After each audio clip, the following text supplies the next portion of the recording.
في فيديو النهارده هنتعرف على أداة مجانية تماما ساعدتني إن أنا أحل لغز كان محيرني في حسابات أحد العملاء اللي شغالين معايا. السلام عليكم ورحمة الله وبركاته، أهلا بيكم. أنا هاني دراج، متخصص في إعلانات جوجل، وبساعد أصحاب البيزنس إن هم يطوروا النشاط بتاعهم عن طريق حملات جوجل. كان معايا حساب لأحد العملاء، الحساب ده كان شغال معايا بقاله شهور. فطبعا أول لما اشتغلنا الحساب في الأول بيكون لسه بقى إيه، بنبدأ نبتدي من الصفر يعني. اتعرفنا طبعا على النشاط، على طبيعة النشاط والمنافسين والكلمات المفتاحية، وبعد كده عملنا هيكل مظبوط او هيكل سليم للحساب الاعلاني، الحملات اللي شغاله، وظبطنا الموضوع اللي هو بتاع الاحالات الناجحه. المهم الحساب ايه، اترتب كده في الاول. بعد كده ايه، بدانا نشتغل على النتائج وبدانا نحسن النتائج لغايه لما وصلنا ان احنا ايه، فتره 3 4 شهور تقريبا النتائج بتاعه الاحالات دي بقت رقم شبه ثابت، يعني اختلافات بسيطه قوي كده ايه، حالتين ثلاثه ازيد او اقل على مدار 3 او 4 شهور كمان يعني. والعميل ده طول ما الدنيا ماشيه كويس خلاص ما بيسالش ولا بيقول الدنيا عامله ايه، ولا بيقول الدنيا كويسه، ما يمكن حتى ما فيش تواصل يعني غير كل فين وفين، بس ببعت له كده التقرير الشهري وخلاص يعني. لكن جه فجاه كده ايه، بيقول لي بص الدنيا وقعت، ما فيش حد بيتواصل معايا، الارقام ما عادتش ماشيه خالص زي ما انا كنت متعود يعني. فقلت له خلاص تمام، خلينا نتابع، مش هنحكم يعني عشان الارقام قلت في يوم او اتنين. هو كلمني بقول له الموضوع ده حصل معاك من امتى؟ قال لي بس من امبارح ما فيش حد بيتواصل كتير زي ما انا متعود، زي يعني النسبه بتاعت العملاء اللي هي بتتواصل معايا يوميا. فقلت له خلاص خلينا بس نتابع كده الكام يوم الجايين دول ونشوف إيه الوضع يعني. فبرضه تاني يوم اتصل بيا ولا برضه في مشكله في الحساب. فهو العميل ده المفروض الاعلانات بتاعته الهدف منها ان الناس تتصل بيه تليفونيا او تتواصل معاه على الواتساب. وتواصل الواتساب ده في طريقتين، في طريقه ان هو الخدمات بتاعته، الشرح بتاع الخدمات، عامل كول تو اكشن بوتون او زرار يعني لتواصل الواتساب. وكمان في عنده اللي هو الويدجت اللي هو اللي بتبقى الايقونه اللي موجوده طول الوقت ده، فانت بتضغط عليها وبعد كده تكتب رساله، ولما تدوس ارسال الرساله ديت بتروح للواتساب بتاع العميل. فطبعا الاحالات دي كلها متسجله وكلها معمول لها تتبع بشكل سليم يعني. فانا الارقام عندي بتظهر ان الكونفرجن الارقام بتاعتها شبه ثابته برضه، لكن عنده هو فعلا مصر ان الاتصالات والواتساب بالذات التواصل عن طريق الواتساب قل. فمش فاهمين المشكله في ايه. فالمهم دخلت على يعني خطوات التحليل اللي انا باخدها بقى كده عشان اعرف الدنيا عامله ازاي. انا عايز اتاكد هل المشكله جوه الحمله ولا المشكله بره الحمله.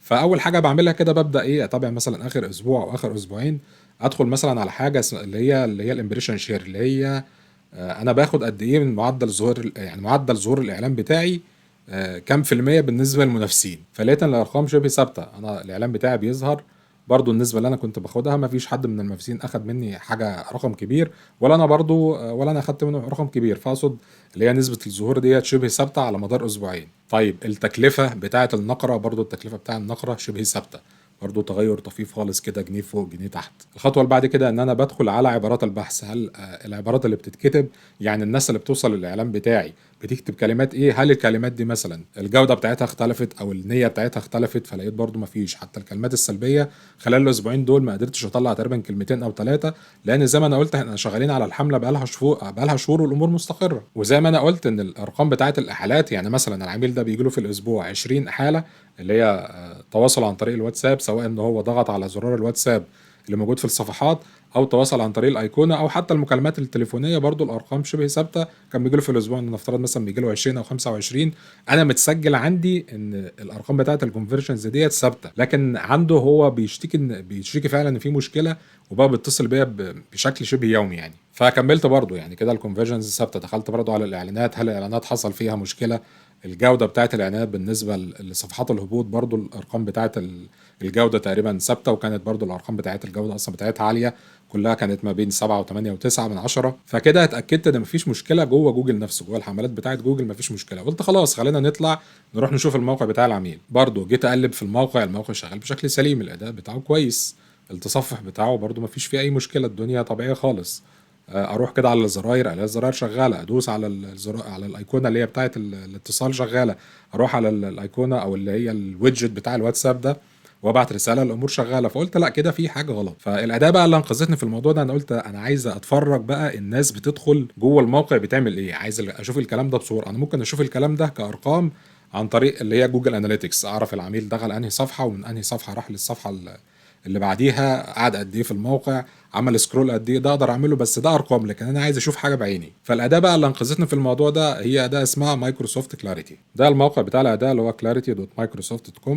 زي ما احنا شايفين المفروض ان هم بيقدموا الخدمه دي لاكتر من 2 مليون موقع وتطبيق، ومكتوب اهوت ان هو فري فور ايفر. فانا سجلت في الاداه دي وقلت بقى ايه هسيبها تشتغل كام يوم، لان هي بتسجل هو تصوير اللي هو كانه سكرين ريكوردنج كده عشان اشوف ايه اللي بيحصل في الموقع. المهم فضلنا شغالين اسبوع، سجلت في الاداه وضفتها جوه الموقع، وهنشوف برضو مع بعض الخطوات دي كده بسرعه ازاي نسجل في الاداه ديت يعني ونضيفها على الموقع اللي احنا شغالين عليه. فجيت اشوف الناس التصرفات بتاعت الناس يعني شكلها طبيعي مفيش مشكله. الناس بتعمل سكرول بتقرا معلومات، بعد كده بيدخل على صفحه تانية، وبرضه العميل كان ضايف شويه مقالات كده عشان يعرف الناس بالخدمه بتاعته والحاجات اللي هو بيقدمها. فبرضه الناس بتقلب كده، وبعد كده اي ناس، في ناس بتخرج طبعا لان مش كل الناس اللي بتدخل الموقع هتتحول يعني او هتضغط تواصل. الناس بتدوس على الزراير، المفروض الامر شكله طبيعي. فانا كان عندي قلت له طب انا جيت بقى اسال، فبقول له لا بص يعني كده في ناس بتضغط على الزرار، قال لي ما بتجيليش تواصل واتساب، تواصل الواتساب قل. ففي الحاله دي حسيت ان في حاجه غلط، يعني انا حسيت ان في حاجه مش مظبوطه. فدخلت على الزرار بتاع الواتساب، انا جيت بقف عليه كده بالماوس، فمكتوب اللي هو الرابط اللي هو wa.me وبعد كده الفورورد سلاش وبعد كده رقم التليفون. فقلت طب خلاص خليني افتح كده افتح الموقع من التليفون عندي وادوس على الرابط ده. فدوست على الرابط ده لقيته بيحاول على الواتساب، وبعد كده بيدي ايرور في خطأ غريب كده مش فاهمه، مع ان هو كان شغال. فتأكدت من التليفون تاني، خلينا اتأكد برضو شكل الرابط، فلقيت برضو في مشكلة. ففهمت بقى لان احنا عندنا الكونفرجن بيتسجل لما حد او اللي هي الاحاله الناجحه دي بتتسجل لما حد بيدوس كليك على زرار الواتساب، او لما حد بيكتب رساله جوه الويدجت بتاع الواتساب ويدوس ارسال، او لما حد بيدوس على زرار الاتصال. فقلت طيب خلاص خليني اراجع الرابط بتاع زرار الواتساب ده. الرابط المفروض ان هو بيكون شكله كده اللي هو https وبعد كده wa.me وبعد كده فورورد سلاش ورقم التليفون. فده رقم التليفون بتاعي، فالمفروض ان رقم التليفون 002 ده اللي هو المفتاح اللي هي مكان علامه البلس، والرابط بالشكل ده كده كان شغال. فاللي اتفاجئت بيه ان الرابط ده كده لسبب ما عادش بيشتغل على الواتساب. حتى احنا لو جينا نجرب هنا كده، يقول لك عايز تحول هنا كده، خلاص تمام خلينا نروح على الواتساب ويب. فزي ما احنا شايفين كده المفروض ان هو كان يحولني على الواتساب، بس هو لسبب ما الرابط ما عادش بيشتغل بالطريقه دي. هو المفروض الصح ان الرابط بتاع الواتساب يكون بالشكل ده كده، ان احنا يا اما نشيل الزيرو زيرو دي ونحط مكانها علامه زائد، يا اما نشيل علامه الزائد وتبقى بس هو المفتاح بتاع الدوله في حالتنا هنا في مصر رقم 2 وبعد كده رقم التليفون. في الحاله دي زرار الواتساب هيشتغل بشكل طبيعي. وفعلا ده اللي حصل بعد ما غيرت الزرار بتاع الواتساب للصيغه اللي هي السليمه يعني. بدأنا نتابع معدل التحويلات، لقينا التحويلات خلاص. الراجل بدأت اتابع معاه، قلت له كان في مشكله في الحاجه الفلانيه في الموقع، الزرار لسبب ما عادش شغال يعني، فتابع كده معانا. لان انا عندي بتتسجل ان هو اي ضغط على الزرار بتتسجل تحويله او احاله ناجحه يعني. فخلاص قلت له انت بلغني كده بالنتيجه عندك. فعلا يعني كام يوم كده وسالته، قال لي يعني الامور بدات ترجع للارقام اللي احنا كنا متعودين عليها طوال الكام شهر اللي فاتوا. فخلينا نشرح مع بعض سريعا كده ازاي نسجل او نستخدم الاداه بتاعت مايكروسوفت كلاريتي، وازاي ان احنا بنقدر نستخدمها عشان نحلل سلوك الزوار جوه الموقع بتاعنا لما يكون عندنا مشكله او من غير مشكله. عشان لو انت حابب تعرف الناس بتضغط في انهي حته، بتخرج من انهي صفحه، بتضغط على انهي روابط. فدي بتساعدك بشكل كبير ان انت بتشوف التحليل، ما بتشوفش ارقام، لا بتشوفه قدامك صوره كده او فيديو مسجل يعني. فدي الصفحه الرئيسيه اهيت زي ما قلنا clarity.microsoft. فيا اما انت هتعمل هنا ساين اب لو انت ما عندكش حساب، او تعمل ساين ان لو انت عندك حساب جديد. لو ضغطنا هنا كده على ساين اب، اسهل طريقه طبعا ان انت تسجل عن طريق جوجل. فانا عندي حساب فاعمل تسجيل دخول. فانا هنا عشان في ضايف عندي مشاريع، انت مش هيظهر عندك الصوره دي. انت بس كل اللي هتعمله هتضغط على نيو بروجكت، مشروع جديد، وبعد كده هتكتب اسم الموقع والرابط بتاع الموقع وتختار الاندستري بتاعه، وبعد كده تدوس على اد نيو بروجكت. انا هنا كده ضفت البيانات سريعا، ده اسم الموقع وده الرابط بتاعه وده الرابط طبعا بتاع الموقع اللي احنا بنجرب بيه بنشرح عليه يعني.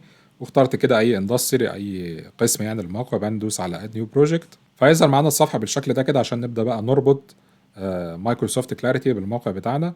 فهو انا كده اخد باله، او هو يعني كده زار الموقع عرف ان هو موقع على وورد بريس. فيا اما نعمل تثبيت عن طريق الوورد بريس، او هنا برضو اخد باله ان في جوجل تاج مانجر متثبت، فهيتم الربط عن طريق جوجل تاج مانجر.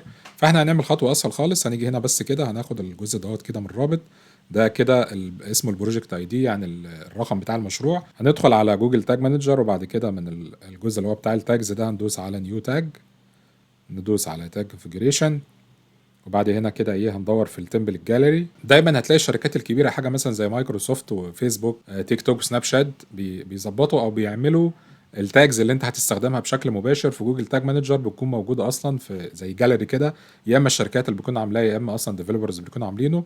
فانت بدل ما انت تقعد تظبط الحاجات دي بنفسك وتكتب الاكواد بتاعتها واحده واحده يعني، لا ممكن تلاقي لها قالب جاهز جوه التمبل الجاليري ده. فهنضغط على التمبل الجاليري وبعد كده هنبحث على مايكروسوفت كلاريتي.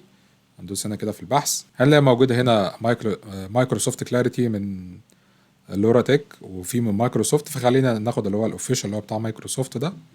وبعدين نضغط على اد ورك سبيس، بعد كده ندوس على اد. هنلاقي هنا كده الكلاريتي بروجكت اي دي اللي هو الجزء اللي احنا خدناه من هنا من الرابط. هنضغط هنا كده على نحطه هنا كده، وبعد كده التريجر بتاعه ان احنا عايزين نتتبع اول بيجز اللي هو كل الصفحات الموجوده في الموقع، لان احنا عايزين نتتبع ونعرف كل اللي بيحصل جوه الموقع.